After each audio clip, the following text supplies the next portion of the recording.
Hello viewers, very good morning, good afternoon, good evening at whatever time you're watching us. Karibu sana here at Adoration Studios.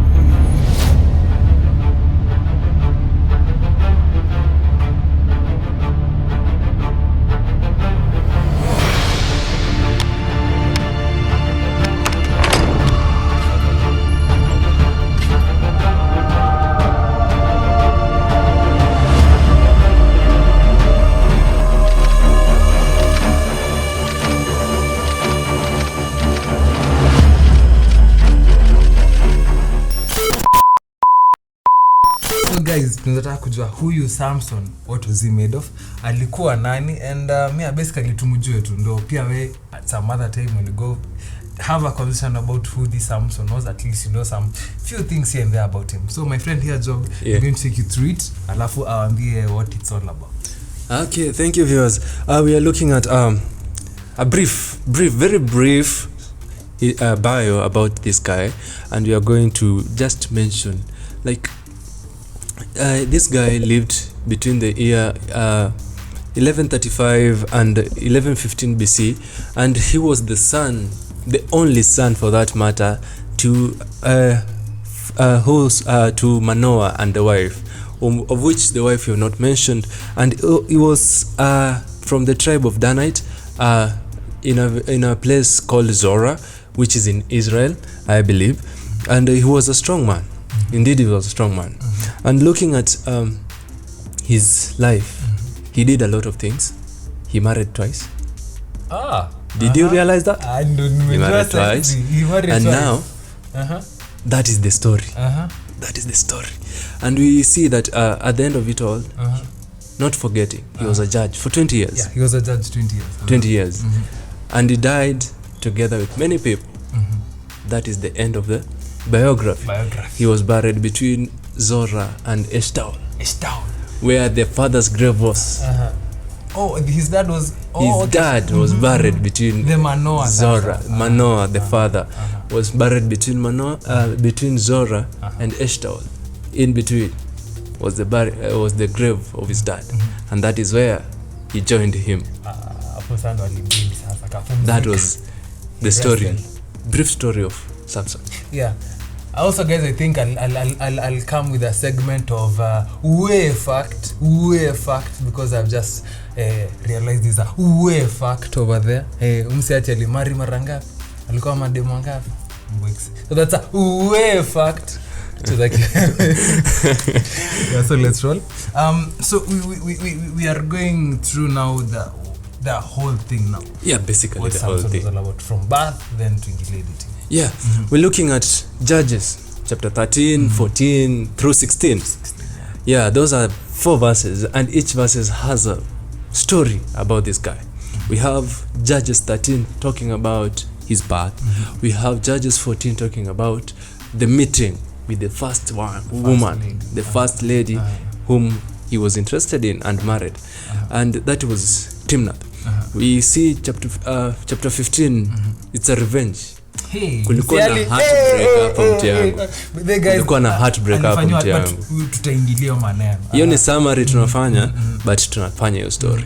Chapter 16 we look at the meeting with Delilah, the second wife. Ule mwenye tunajuaga sasa. Ule mwenye ni very common to us all. Hata ukisikia hapo kwa street unasikianga Samsoni na Delilah. Kama kuna ile wimbo Samsoni, kuna song ni ile nimesahau venye inaenda, but it was a song. It is a song. Kila mtu anajua the story of Samson and Delilah. It is talked about in Judges chapter 13 and 16. Chapter 16, sorry. Alafu tunapata the death of Samson uko mwisho hapo chapter 16. So that is the brief story. So sasa tupitie tunapata that akizaliwa during when he was about to be given birth to, kuna instructions zenye like an angel came alafu akaongea na madhe kwanza. Exactly. We look at Samson.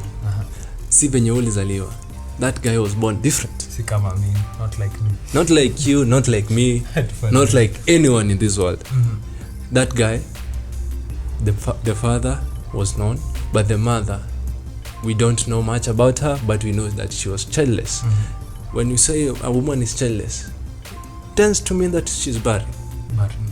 But we find that a barren woman giving birth, is that not a miracle? Hey, but there's such things only happen in the Bible. I've not had one in real life myself. But do they happen actually, guys? There tumeziona like in TVs, preachers telling guys that we will get a child and stuff. Does it happen? Tuambie hapo hivyo kwa comment section, alafu ndo tujue pia sisi, also educate us. Please do. So we're looking at this guy. His birth was supernatural. It was not the normal birth that we get. And compared to these days, that guy, I wish I was born like that guy. Yeah. Because these guys, hata sijui kama kulikuwa na labor pain kweli. Hapo sijui, lakini that's a story for another day. Looking at the instruction, this guy, birth yake ilikuwa announced by the angel. First ikakuwa announced to the mother, second ikakuwa announced to both the mother and the father. Wewe yako iliannouncewa? Anyway, hiyo tu ni story. Hatujui hiyo. Hatujui. So looking at it in real life, tukona this we have two conflicting episodes here. Like we have the normal path yenye kila mtu yetu amepitia, alafu we have that one of Samson and Jesus. They think there's someone also else an angel came and was like told the parents about the coming of the baby. That was John the Baptist. That was John the Baptist. Those are three births of their own, of their own kind. And that is very interesting. But we are not measuring at that. We are measuring at we are looking at his story, and we are looking at how the instructions that were given to him during the birth. They had nitty-gritties, like they were specific. As in, actually, specific. Guys, I don't know if you realized about God. God ni mtu moja hagamble. He doesn't gamble. And we're looking at it, alipewa instructions. We know our God is very, he knows what is happening, is going to happen before it happens, and he tells of everything that is coming up. And we are looking, I'm trying to, as I was reading through the 4 chapters, I saw that this God, the God we serve, alikuwa najua that this guy is going to break all these rules. Mbona compare those rules? I'm trying to compare pia kwa Garden of Eden. Mbona akambia Adam, don't eat from the fruit of the middle. Na akamwekea hapo na Adam alikula. And the same way unaangalia Samson. Akaleta instructions. This guy razor blade haitapita, hata kunywa wine, hata kula unclean thing. And unaona ni gani hapa haku break? Tukipata story flow ali-break zote isipokuwa nywele pia ali-break because Delilah alifanya ile kitu. Delilah alifanya ile kitu because si zote maanisha zote zilikuwa basically every instruction that God gave rock it. We are also given instructions, but zetu sasa azikujangi kama manuscript azikujangi kama script yenye kama venye kina Samson ilikuja akasema our script is the Bible. But how many times have we broken this script? It's a question you should ask yourself. Hebu jiulize, mbona umebreak kitu mara mingi hivi? But God, angalia story ya Samson. Hakumtoka hadi even like from the first time, like even guys hata sisi, like you have a friend umemwambia something as in like you have an agreement or something, alafu akibreak you're like abuda wewe ishia, but exactly God ni ule mse ata stick na wewe. Tukiangalia story of Samson, jamaa amezaliwa amebreak his rules, but God anamfuata tu mpaka to the death. Actually death yake ni very amusing. That huyu jamaa anaomba before akufe, God give me strength, nataka kufanya avenge na avenge watu, nipe nguvu tu these ones. Na God ni nani? Alimpea faithful, si alimpea nguvu. Alimpea. So anakuja anapatiwa all these conditions and anafaa kuishi nayo. Then onwards anakuja anakuwa protector of Israel. He's a judge now. Actually he was among the judges. Yeah. Then ndosa anakuja anaanza kufanya ile kitu. Wacha tuingie kwa story. Sasa story hapa ndio inakuwa interesting. The birth details nimeshakwambia. That was the brief details about the birth. Alafu tukiangalia sasa tuingie this guy si amekuwa mature.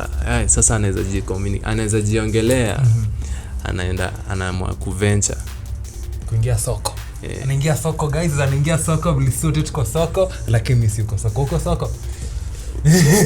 Viwa, utanitafuta kando kama unanihitaji, tutajua. So looking at this guy, it is you and me. Bana ukiwa primary, wewe na mzazi mlikuwa very close. Kaingia high school, form 2 kwanza pale form 2, looking at form 2, rebel. Yeah, but the guys tell us about your experience when you are form 2s, like ukiingiaga form 1 wasikiaga zile like ukifika form 2 na tuta happen, but then ukifika form 2 like okay kaende sana. Yeah, to those in a different system, form 2 sijui ni grade 11 ama ni grade 10. Yes, but that is the you can understand that level, teenage, around 16. We're talking of teenage. 15. Yeah, from 13, 14, 15. Yes. The teenage. We look at that.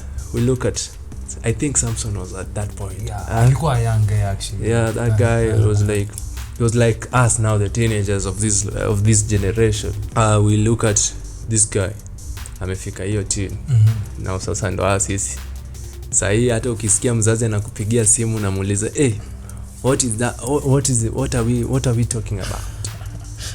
What are we supposed to talk about? So actually mzazi akikutafuta, you have something to talk about.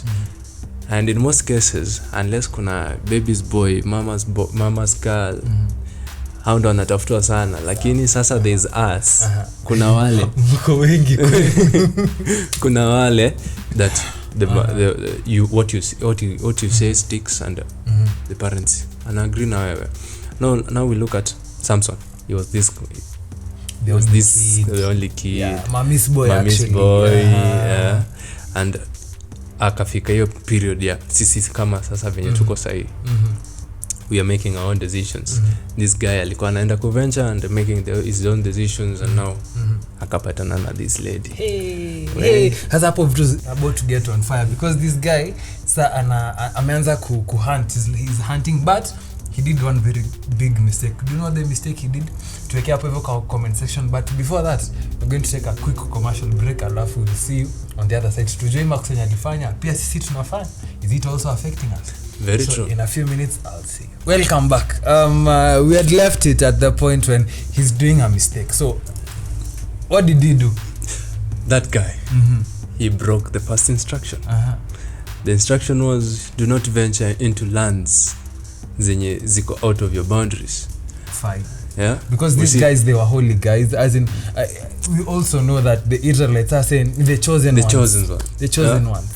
So this guy chose to venture away from the land. Alienda foreign land. Kama ule murio wetu, that guy, the prodigal son, mse alienda mayolo. So mse wetu, he goes to some place where he should not go, because ile time Exodus ase wanaambiwa that you should not marry foreigners.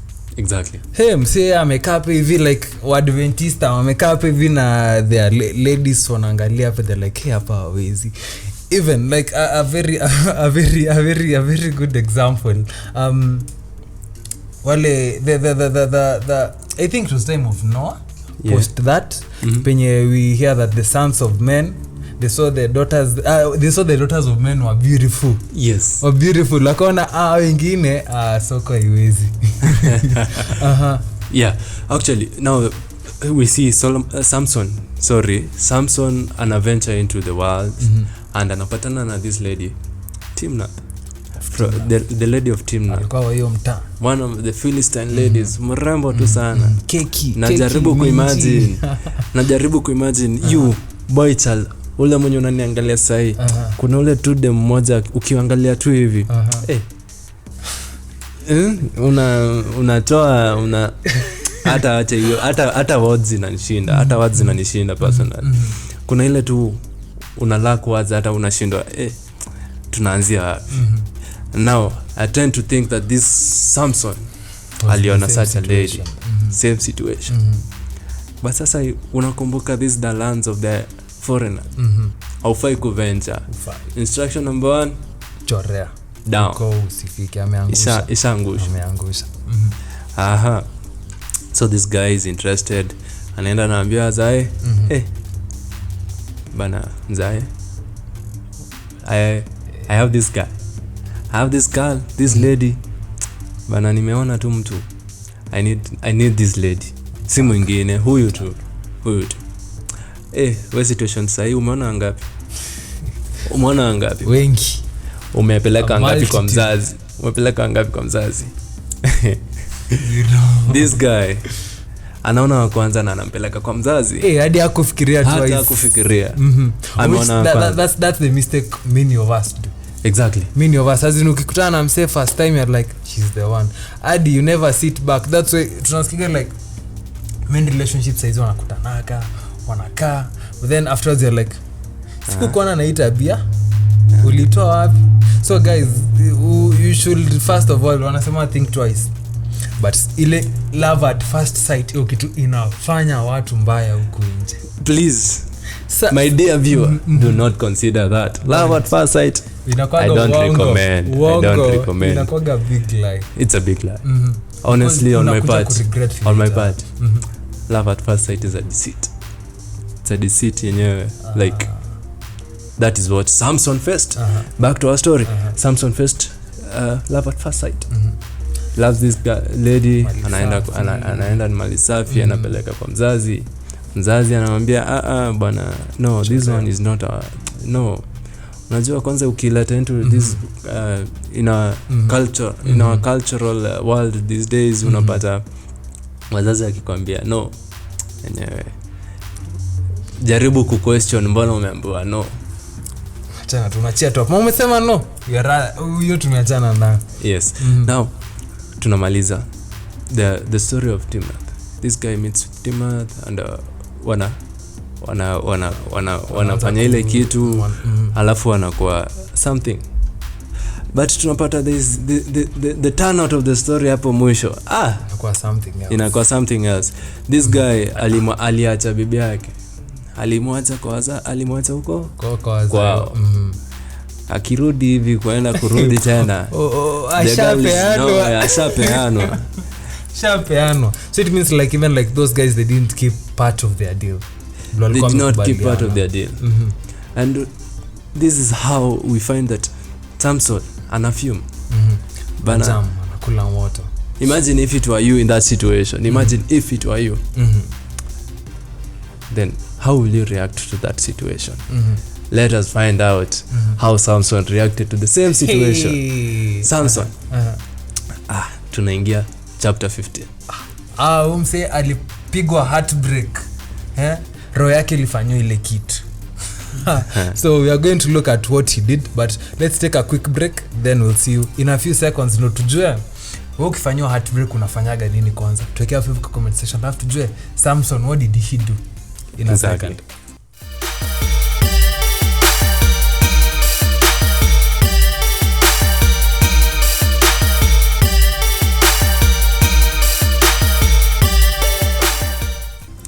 Welcome back guys. Hizo merchandise zenye umeona hapo, kindly consider to get them. Kama as I told you earlier on, Instagram swag line pale Instagram, make sure you DM us upate mali safi, piga t-shirt alafu ukule mbogi kiwa anja. That's for my guys out there in the streets. Sama namna gani pigeni luku, be witnesses for Christ out there. You are nice viziama aje kabisa. So tulikuwa tunaongelea Samson wetu. So umse amepigwa heartbreak like many of us out here wanapigwa heartbreak. A very friend of mine, you dear viewer, and ajongesema anapigwa uswadi. Anapigwa uswadi ya roho. So this guy receives a heartbreak, and like many guys of do like siji Wakenya wanafanyaga nini wakipata heartbreak? What do Kenyans do? Jura kama juu tunaonaga experience heartbreak, anaona vunja mavio glasses hiyo sikustajua sijui, anarusha viti huko nini. Kenya vunja vioo. Tatafutana na mzazi. Si alifanya nini? Like saa ukizapata heartbreak unafanya gani? Bro, siwacha nifikirie before nipate heartbreak. Sijapata heartbreak lakini ikihappen tajua kama Samson. So far bado. Unajua Samson alijua venye atafanya after amepata hiyo heartbreak. Alikuwa anajua ama alijua after amepata hiyo heartbreak. Alikuwa impulsive. Samson was an impulsive guy. Tunaangalia this guy. A commentary says that this guy was strong physique, had a very strong physique, was the strongest man physically. But tukiangalia hizi aspects zingine, emotionally, mentally, acha nisiseme spiritually because spiritually bado not yet. No, spiritually bado alikuwa very very tunasema alikuwa somewhere in spiritually because he had a conversation with God. Because if you have a conversation with God, then you trust and believe in this God, and you're like, yeah, this is what God expects me to do. But sasa we are looking at this guy emotionally, mentally, alikuwa weak. Because this guy had a very high, I can say alikuwa high tempered, mtu wa maasira. Very impulsive. So akaheartbreakiwa then akaamua akaheartbreakiwa in chapter 15 Revenge of Samson. Jamaa aliheartbreakiwa akaamua even though umenitenda hivi you will know me. Mtajua I'm Samson, the strongest man in the world. This guy was the strongest man in the world. Na lazima angeambia mi ndo ule mse. Let me show you what I do. Let me show you what I do. This guy, unajua watu wako wangapi alikuja kumzuia kufanya kenye anafaa kufanya, kenye aliamua kufanya? Watu 3,000. Walikuja wakamwambia watu 3,000. Don't do that. Yani 3,000 men. Juu kenye Samson ameandaa. Lakini watu walikuwa wengi. Guys, wewe nikuulize, ushajaribu kufanya kitu, watu wangapi washakukataza? Jenye mi personally watu hata 10 ni wengi. Unaongelea 10. Bro, 10 kwani wewe kwani wewe unaongelea ngapi? Bwana ukienda sana ni 2-3. Wanakuambia buda hiyo form chorea. Because like actually even in society today watu wanakuga zile za like buda wewe fan wanataka kuua endo umade. Exactly. But then like in the present world usikia ati Samson amejam hadi tunawambia fanya mambo. Do I believe like kama when somebody is about to do suicide here in Kenya, tunasikia gambia unataka kutumia nini? Unataka kutumia nini? Tukupatie. Unapea mpaka advice, Because actually when you're talking about suicide, when you speak mtu mwenye anakuja kukwambia anataka kucommit suicide, wewe ni mtu mwenye yuko sure na kile anataka kufanya. Because you're looking at it. If you wanted to commit suicide, why come tell me? How can I help? Sina maanisha you should give him advice or something like that. No. You don't talk him out of it. You see, this guy, you'll give him the knowledge that okay, you want to commit suicide, go ahead, because umekuja kuniambia ndo nifanyaje. Because if you are really intending ungekuwa ulifanya, then tuachie note that I'm sorry guys, nilifanya hivi na hivi, it happened. It happens. But when someone is coming to you akileta story that one suicide, look at that guy carefully. As in handle. But back to the story of Samson. This guy alikujiwa na watu 3,000 wakimwambia buda ichorea hii form achana nayo. Huyu jamaa alikuwa celeb. Watu 3,000. Wewe uko na ngapi kwa contact list? Hata tuangalie contact tu peke yake. Unajua contact unajua ni uko na multiple, alafu kuna wale tu chosen few. So uko na hata wamefika 2,000 contact list. Uko ni mbali. So we are talking about 3,000 men coming to warn Samson about not doing what is against the law of God. But this guy ends up killing more than 1,000 men. More than 1,000 men. Kills them. And in the process we find that this lady from Timnath and the father are also done that thing. They're dead. We have a past history about these guys. So waliuliwa. We have a past history about these guys. The Philistines were furious walikula moto. The Philistines were furious about what Samson did. And because they know waliwa watu wao. And then this guy alikuwa like, so these Philistines were like, so you do that to our people and you have a lover here. Tutamaliza your lover because lover kwa kwanza swali madonna Philistines. Sindio, because this guy was like, we need to make this guy feel something. Wow. In return. Yeah. But again, sasa huyu jamaa tena akafanya mambo mengine, akaua watu 3,000. Akaua not 3,000 but more than 1,000 men. So later on anakuja na anapona, anaoga, narudi soko. Tunaenda sasa tunafika pale chapter 60. Nakutana na lakini huyu ni kama alimfanya mbaya kuliko the first one. As in like this guy. The way I saw like Blomsa alikuwa attracted no Delilah. Wow. Yeah, this guy was like sijui alikiwa dawa plan kamote. Guys, now this one is for my ladies out there. Mnafanyaga nini ndio mtu akukaribia sana? So tell me in the comment section, maybe kuna wasi wana scout, wako scouting, wanaweza tumia maybe your advice. So tell us there in the comment section, tujevle itakuwa namna gani. Exactly. So this guy anarudi soko, anapatana na Delilah. Delilah tena si mtu wao, ni Philistine bado. Amerudia the same mistake mistake. Unajua anasemanga mistake is not a mistake until it's done twice. So we have a problem here. We have a problem, a big one. Samson anarudia the same mistake twice. Alikuwa warned ya kwanza asiwe Philistine. But iko ya Delilah tukujaona akiwa warned. Because it's the same mistake. Yeah. So alifanya. So we are looking at him. He falls in love Delilah, na sasa huyu ni kama amekuwa more closer than the first one. So we look at him, nikaa alipatiwa hope because he felt like ule wa kwanza alinitoka, so like ile pain. So this second relationship because like as what is going to work for me, not forgetting instructions ni kitu moja muhimu sana. Exactly. Mse ukiambiwa kitu fanya, sikia. Ukicheza flat then upate repercussions, then you repeat it will be more worse than the first one. Exactly. So we look at this guy. I'm trying to think. You as a guy there, our viewer, look at this perspective. You go to the same place, meet a lady as a man. You get a very terrible experience.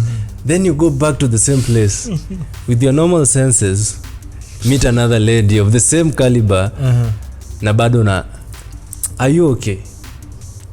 It is a mistake. We are looking at a mistake here. So I tend also to believe that maybe kuna gap yenye mse alikuwa nayo, of which he felt like maybe dem ndo alikuwa na satisfy. As we were talking earlier, guys, vile wase kateme like you're the good guys, mnaonaga like the other side is more lush than this other side. You know, because like they put on makeups, they dress so attractively, but ukiangalia on your kuna vile hawaku satisfy, of which nika maybe pia alikuwa na some issues of himself zake zenye alikuwa zile like ama dem wenye sawa kwao the Israelites, kuna venye maybe hawakuwa na satisfy. Exactly. Maybe aliona wako so much godly. Yeah, we don't know. It's something that actually it's relatable, because even like us Adventist guys, mkoga zile like when you look on the other side, kuna like all these good things, as in wamerembeka, like wako nile utamu, they are calling you, but ayo nyako moderate, like wenyako straight to the latter, following whatever conduct they should have. You are like this now it can't go. That's why even in Eden, asa walikuwa wamekatazwa kitu, but suna kumbuka even the Bible clearly states that Eve looked at the fruit and it was pleasant to the eye. Hey guys, that is what happens. Kitu yote yenye it's pleasant to you, think twice. Fikiria kwanza before you approach. Wezijua what maybe it's something that the enemy is putting for you as a trap. Exactly. Oh, Now we look at the story of Samson and Delilah, a very common story to us all. Like, this guy falls in love with Delilah, and we are looking at this guy is persuaded and convinced by this lady about where she gets her strength, and we realize that Delilah is in support with the Philistines. Like, she's associated with the Philistines. The Philistines are paying her to persuade and convince Samson. It also means that this Delilah didn't love our Samson. It was not real love. It was not true love, because if you can really do that, then do you love truly? So we see that there are more than 3 attempts to try and take over Samson, but all these 3 attempts fail. But there's this last fail. Ninamfanya mbaya. This last attempt that he falls into the trap. Yeah, na anaambiana the secret, and the secret is passed on. Yeah, but again, we're looking at this. Samson received all these warnings indirectly. Like, nimekupersuade mara ya kwanza, nimekupersuade mara ya pili. What is your concern? What good question is to you, dear viewer. How do you take a situation where I ask you about your strength over and over again, and you don't know my intention towards you, and you still eventually come to tell me about your strength, and you're like, why is this so and so asking me about my strength? Exactly. Can't you question that? So it also means that our dear Samson, that he is an blind trust. He had trusted this girl blindly, that he could give him that information that God was like, inyo lako iswa iguzwa, and he knew it that inyo ile kikatwa. So then sijui hakuna point in time. I always tend to think that hakuna point in time alikuwa zile like for the benefit of doubt, hakuna kitu Samson if you are a friend to Samson and you have seen little red flags, we call them red flags these days. Don't let us wake up. Red flags. If you are a friend to Samson, no one is a red flags. Unge advice aje, because even basically we have friends today when you're unaona this lady that you have, she doesn't work for you because she has like this character maybe that is not pleasing. Maybe unaona something that you are not seeing. But how akwambia wewe ungekuwa a friend to Samson ungemwambia? Tuambie hapo kwa comment section tujue how much. Exactly. So we go down and we see that eventually Samson falls into the trap, and Delilah is successful. And after that Delilah is nowhere to be seen. Nowhere to be seen. Kigi peke yake. Hadi bidhaa kukuja do like bidhaa, I'm sorry. I told them pole. Nowhere to be seen. We hear nothing about Delilah after that. Nothing. And that was victory for her. And we see Samson eventually gets tortured, and his eyes are blotted out, and he receives a very serious torture. And again, his eyes were removed. I understand. His eyes were removed, and he was working. He was taken to Gaza. And actually, it's quite interesting that converted into some sort of a slave. Actually, a slave. Yeah, and now eventually we see that this one leads him to getting back to his senses and realize, oh, God had a mission for me, and God wanted this out of me, but I've wandered. I've wandered away from. I've wandered away from all the plans that God had for me, and now this is my last hope. I just need to get back to Him, pray to Him, and I also have that faith that He will hear me this last time. So looking at that, please remind us that after climax kuna hiyo recovery hapo chini, hiyo restoration hapo chini. What is it called? But you understand my concern. So we have this sad note that Samson has to remembers that God had a plan for him, and he has to give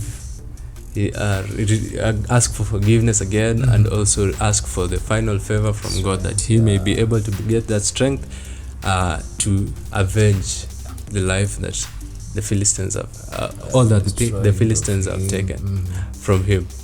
Yeah, I think that is ends our story at a very sad note. Yeah, so guys, we I believe there are many mistakes that Samson did, of which many of us we do the same mistakes, matters dating, like wewe, like now let me talk to you, see wewe niko show umeambiwa the kind of lady that you should love should be moderate, should be this, should be that. I know you understand all the nitty-gritty. The proverbs that you are. Yeah. Siyuko hapo kuambia ati wewe unafaa kutafuta dem ana dress like this, unafaa no, that's not for me. But there's a code. There's a code. And the code is found here. In the Bible. In the Bible, Yeah. And at the end of it, we see that our friend finds hope. Yeah. Eventually. Yeah, napata hope. So guys, hata kama umefanya mistake, ulikuwa una date msee wamekufanya mbaya, soko najua saizi imechafuka, imeharibika, mna riviana huko, but there's hope. Kuna watu wazuri bana. Kuwa mpole, dear believer, be humble, just pray to God. Wanasemaga everything good comes from the Lord, Exactly. Na si ndio msee usijipeleke na kirere yako huko ati you are just hunting on your own and stuff. Involve God in this stuff. Exactly. Yeah, and now we look at summarizing this, we look at we should just base our trust in God. And let us look back at Samson. Please, dear viewer, go back to that book, Judges. It's 13, 14, 15 and 16. And there are also many other commentaries, Bible commentaries, that are given to bring us to this story of Samson and the lessons that you can draw from it. The first lesson is one of the lessons is that we should put our trust in God. Instructions that you are given, let us adhere to these instructions. Muhimu sana. Very important. Very important. That you may adhere to these instructions, and when we look at these instructions, let us base them. The instructions that we are given as today, they come from nowhere else. It's just the Bible. The love letter to the love letter to humanity. God's love letter to humanity. So, dear viewer, wherever you're watching, at whatever time, let us focus on the scripture. Let us look at Christ alone. Like he is the one and only true love for humanity. And as we always say at Bible Stories, manze, Jesus our superhero, manze. Say he will always be there for you. He promised never to leave us. So there's hope. So that said and done, I believe mmechukua nitty-gritties from this guy Samson of us. Whenever ukiingia soko karada that you see the right ladies, let God guide you. And from me and Job here in the studio, we're going to see you in the next episode. Whether it's been real. And before we conclude, my host, let us read some book here. I'll quote from the book Patriarchs and Prophets, page 567, paragraph 3. Yes, guys, akiendelea kuquote, as we had told you earlier, that app is very available. You can download it, and also there's this number here. If you need a physical copy, we'll make sure it gets to you. Just dial that number. Then here, what beautiful words that this writer of ours have. So my friend is about to quote him. Exactly. We see that physically, Samson was the strongest man upon the earth. But in self-control, integrity, and firmness, he was one of the weakest men. Are you one of the weakest men? Are you? Question. Are you? Many make strong passions for a strong character. But the truth is that he who is mastered by his passions is a weak man. Are you mastered by your passions? The real greatness of the man is measured by the power of the feelings that he controls, not by those that control him. Is your mind controlling your body, or is your body controlling your mind? Food for thought. Good questions. Food for thought. Thank you, Bwana host. It's been real. It's been real, manze. It's been real. Yeah. can't wait to do this again, guys. If it's been real, by the comment hapo if you think we should have our Jobu here once again in the show. Tuambie hapo kwenye comment section. Alafu before I go, make sure you subscribe, you comment, ambia your friends all about this thing. It's going big in a few. So are you ready for this? So tuendelee comment hapo kwenye comment section, subscribe, and we're going to see you in our next episode. It's been real. Thank you, guys. I'll see you. Anything for viewers? Thank you, viewers. Thank you for your time. Please let us keep the word of God moving. That said, make sure you peruse your Bible. We are out. Ciao, ciao. Peace. Peace. Thank you.